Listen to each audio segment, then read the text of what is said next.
আসসালামু আলাইকুম। মালয়েশিয়ার সাবেক প্রধানমন্ত্রী মাহাথির মোহাম্মদ সম্পর্কে নিশ্চয়ই নতুন করে কিছু বলার নেই। শুধু বাংলাদেশ নয়, সারা বিশ্বের মানুষই মোটামুটি তাকে এক নামেই চেনেন। সেই মাহাথির মোহাম্মদের একটি দীর্ঘ সাক্ষাৎকার নিয়েছে যুক্তরাজ্য ভিত্তিক গণমাধ্যম আইটিভি নিউজ। বিশ্বের বিভিন্ন যে চলমান ইস্যুগুলো, তার মধ্যে বাংলাদেশ প্রসঙ্গটিও বেশ গুরুত্বের সঙ্গে উঠে এসেছে। বাংলাদেশ সম্পর্কে তিনি দীর্ঘক্ষণ কথা বলেছেন নানান প্রশ্নের উত্তরে। বিশেষ করে গত এক বছরে বাংলাদেশের যে রাজনৈতিকভাবে নাটকীয় পরিবর্তন চলছে সে বিষয়ে তিনি কথা বলেছেন। রোহিঙ্গা ইস্যুতে এবং আসিয়ানের সদস্য হওয়ার জন্য বাংলাদেশ যে চেষ্টা করছে সে বিষয়ে তিনি কথা বলেছেন। তবে রাজনৈতিক বিষয়ে কথা বলতে গিয়ে তিনি যে বক্তব্য দিয়েছেন, যে উত্তর দিয়েছেন, তার মধ্যে মোটামুটি দুটি বিষয় গুরুত্বের সঙ্গে আমাদের সামনে উপস্থিত হতে পারে। একটি হচ্ছে আমাদের প্রধান উপদেষ্টা ডক্টর মোহাম্মদ ইউনূস সম্পর্কে তিনি যে মন্তব্য করেছেন, তার মধ্য দিয়ে তার ডক্টর মোহাম্মদ ইউনূসের যোগ্যতা কিংবা সীমাবদ্ধতার বিষয়েও মোটামুটি তার ধারণা স্পষ্ট হতে পারে। আরেকটি হচ্ছে সাবেক প্রধানমন্ত্রী শেখ হাসিনা বা আওয়ামী লীগ সম্পর্কে প্রশ্ন করার ক্ষেত্রে তিনি বেশ দার্শনিক স্টাইলে উত্তর দিয়েছেন। কেন সরাসরি মন্তব্য করলেন না, সেই বিষয়ে আমরা নিজেদের মধ্যে উত্তর পেতে পারি যদি তার বক্তব্যটি হুবহু তার আপনাদের সামনে উপস্থাপন করা যায়। ডক্টর মোহাম্মদ ইউনূস সম্পর্কে মন্তব্য করতে গিয়ে তিনি বলছেন, তিনি নিঃসন্দেহে একজন ভালো মানুষ, বড় মাপের মানুষ। তিনি নোবেল পুরস্কার পাওয়ার যোগ্য, তার কারণ তিনি দীর্ঘদিন দরিদ্র মানুষের জন্য কাজ করেছেন। এটি তার দেখার জায়গা থেকে তিনি বলেছেন। কিন্তু তিনি বলছেন ডক্টর মোহাম্মদ ইউনূস কিন্তু পলিটিশিয়ান নন, এ বিষয়ে তার কোনো চর্চাও নেই। এবং এই কথা বলার পরপরই তিনি বলছেন বাংলাদেশ এই মুহূর্তে ক্রান্তিকাল অতিক্রম করছে। মালয়েশিয়া বসে একজন সাবেক প্রধানমন্ত্রী, একজন বর্ষিয়ান রাজনীতিবিদ যখন এই মন্তব্য করেন, তখন এদের সম্পর্কে তার জানাশোনা বা খোঁজখবর রাখার বিষয়টি নিয়ে আর কোনো প্রশ্ন থাকতে পারে না। তিনি উদ্বেগ প্রকাশ করেছেন বাংলাদেশের চলমান পরিস্থিতি নিয়ে এবং তিনি বলছেন হাসিনাকে উৎখাত করার ব্যাপারে জনগণ ঐক্যবদ্ধ ছিল, কিন্তু তারা কি ধরনের সরকার গঠন করতে চলেছে তা নিয়ে তারা ঐক্যবদ্ধ নয়। আমরা সাম্প্রতিক সময়ে যা কিছু নিয়ে আলোচনা করছি তার এই ছোট্ট মন্তব্যের মধ্য দিয়ে একেবারে পরিষ্কার। ডক্টর মোহাম্মদ ইউনূস দাবি করছেন বিভিন্ন আন্তর্জাতিক গণমাধ্যমে সাক্ষাৎকার দেওয়ার সময় তিনি বলছেন যে তিনি বাংলাদেশের মানুষকে ইউনাইটেড করার চেষ্টা করছেন, কিন্তু বাংলাদেশের মানুষ যে কত ভয়ঙ্করভাবে বিভক্তির মধ্যে চলে গেছে সেটা তো আমরা বুঝতে পারছি।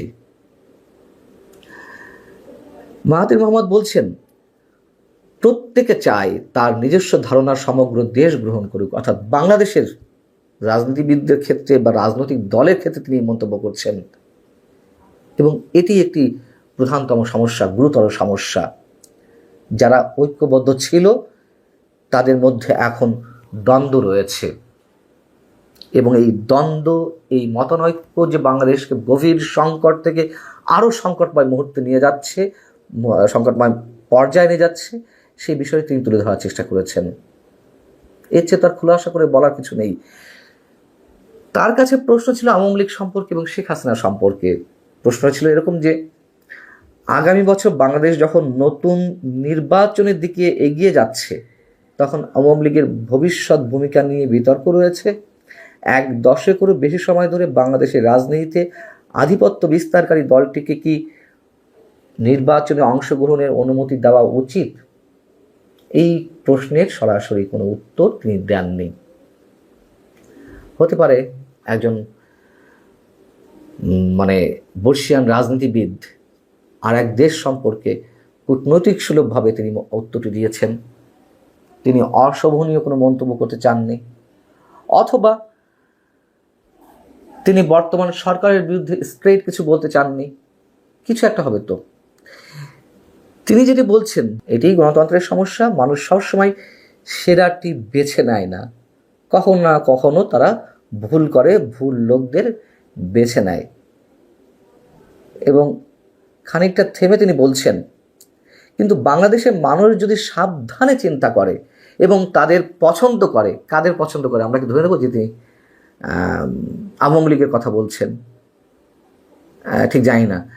তিনি বলছেন যে বাংলাদেশের মানুষ যদি সাবধানে চিন্তা করে এবং তাদের পছন্দ করে, তাহলে আমার মনে হয় তারা একটি ভালো সরকার বেছে নিতে পারবে। কেন তিনি থেমে গেলেন? কেন তিনি স্পষ্ট জবাব দিলেন না? তিনি আসলে কি বোঝাতে চাইলেন? দর্শক, এই জায়গাটিতে সম্পর্কে বা এই জায়গাটি নিয়ে নিশ্চয়ই আমাদের প্রত্যেকের নিজেদের মতো করে ব্যাখ্যা করার সুযোগ রয়েছে। আমার মন্তব্য না করাই ভালো নিঃসন্দেহে। কিছুদিন আগে আমাদের প্রধান উপদেষ্টা জাপান গিয়েছিলেন নিক্কেই ফোরামের একটা প্রোগ্রামে অংশ নিতে। সেখানে মাহাথির মোহাম্মদের সঙ্গে দেখা হয়েছিল আমাদের প্রধান উপদেষ্টার। যিনি সাক্ষাৎকারটি নিচ্ছিলেন ITV নিউজের পক্ষ থেকে, তখন তিনি বলছেন যে বাংলাদেশ সম্পর্কে তো আপনি অনেক কিছু জানেন, তো ডক্টর মোহাম্মদ ইউনূসের সঙ্গে যখন দেখা হলো তখন কি আপনি কোনো পরামর্শ দিয়েছেন? তিনি উত্তরে বলছেন যে আমি তার কথা শুনেছি। অর্থাৎ নিশ্চয়ই ডক্টর মোহাম্মদ ইউনূস অনেক কথা বলছিলেন তাকে নিজ জায়গা থেকে, এবং তার সমস্যা রয়েছে এটিও তিনি জানেন, কিন্তু আমি তাকে কোনো ধরনের পরামর্শ দিতে যাইনি বা আমার পরামর্শ দেওয়াটা ঠিকও নয়, এবং আমি নিজেকে তেমনটা মনে করি না যে বাংলাদেশের শাসন ব্যবস্থা কোন দিকে নিয়ে যাওয়া উচিত। এই মন্তব্য করা তার জন্য খুবই যুক্তিসঙ্গত, এবং তিনি বলছেন যে আমি এর যোগ্য নয়। একজন উদার মানুষ নিশ্চয়ই এই ধরনের মন্তব্যই করেন। বিষয় হচ্ছে যে ডক্টর মোহাম্মদ ইউনূসের কাছ থেকে মাহাথির মোহাম্মদ সব কিছু শুনেছেন, তিনি তো নিজের থেকে জিজ্ঞাসা করেননি। তিনি তো বলতেন যে আমি প্রশ্ন করেছিলাম, প্রশ্নের উত্তর তিনি এই বলেছেন, এবং ডক্টর মোহাম্মদ ইউনূস যেখানেই যান সেখানেই তো তিনি নিজের মতো করে বলছেন বাংলাদেশের সমস্যা সম্পর্কে, কিভাবে আন্দোলন গড়ে উঠেছিল শেখ হাসিনার বিরুদ্ধে, কিভাবে তার পতন ঘটেছে, কিভাবে তিনি পালিয়েছেন, কিভাবে এখনকার সময়গুলো চলছে, কিভাবে সংস্কার কার্যক্রম চলছে। এবং গত কয়েকদিন আগে যখন তিনি ব্রিটেনে গেলেন, ইংল্যান্ডে গেলেন, সেখানে তিনি রাজা চার্লসের সঙ্গে দেখা করেছেন। রাজা চার্লসের কাছেও তিনি বাংলাদেশের সংস্কার ইস্যুতে কথা বলেছেন। এটি প্রধান উপদেষ্টা প্রেস উইং থেকে জানানো হয়েছে। আমরা তো এটুকু জানি, ব্রিটেনের রাজা ঐতিহ্যগতভাবে তার যে সম্মান রয়েছে সে দেশে সারা বিশ্বের মানুষ সম্মান করে, কিন্তু অন্য কোনো দেশের রাজনীতি নিয়ে কখনো নাক গলান না, কোনো মন্তব্য করেন না। এবং সেই জায়গা থেকে তার কাছে কোনো রাষ্ট্রের সরকার প্রধান বা রাষ্ট্রপ্রধান গিয়ে নিজ দেশের সমস্যা তুলে ধরাটা কতটা যুক্তিযুক্ত, সেই প্রশ্নটি অবশ্যই মধ্যে উঠেছে। আমাদের প্রধান উপদেষ্টা বলেছেন ডক্টর মোহাম্মদ ইউনূস নিঃসন্দেহে একজন যোগ্য ব্যক্তি, আমরা মনে করি, এখনও মনে করি তার কাজের ক্ষেত্রে। কিন্তু তিনি সরকার প্রধান হওয়ার পরে যে মন্তব্যগুলো করছেন, বিশেষ করে চ্যাথাম হাউসে, লন্ডনের চ্যাথাম হাউসে দুর্নীতি বিষয়ে প্রশ্ন করতে গিয়ে তিনি বাংলাদেশের সমগ্র মানুষকে, সমগ্র দেশবাসীকে দুর্নীতিগ্রস্ত হিসেবে তুলে ধরলেন।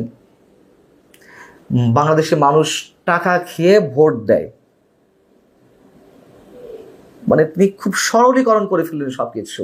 এগুলো বাংলাদেশের ভাবমূর্তিটা কোথায় নিয়ে দাঁড় করায়? ভালো থাকুন সবাই, আল্লাহ হাফেজ।